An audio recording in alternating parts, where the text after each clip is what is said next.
tulikuwa shule alituambia ni spa. Alikwambia aje? Aliniambia ati babake na mamake wanataka kufanya tabia mbaya. Sasa akaniambia ati Baba Precious anaendanga analea na mama yake. Sasa Baba Precious wanaenda wanalewa kabisa. Wanakuja kwa kitanda. Wanaanza kunyonyana matiti. Sasa Baba Precious anasema Baba Precious anashikanga mama Precious anamuinua mguu, anaanza kulambana huku chini. Sasa nani anakuambia hizi zote? Si ni Precious. Alikwambia wapi? Tulikuwa shule. Tulikuwa shule? Sasa yeye mwenyewe Precious alionea wapi? Alisema alikuwa anachukulia. Alikuwa anaenda kuchukulia mamake na babake?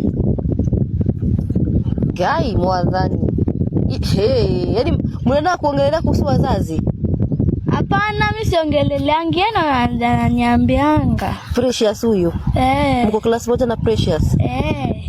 Sasa hiyo si tabia mbaya. Baba Precious anakuwa mlevi kwani?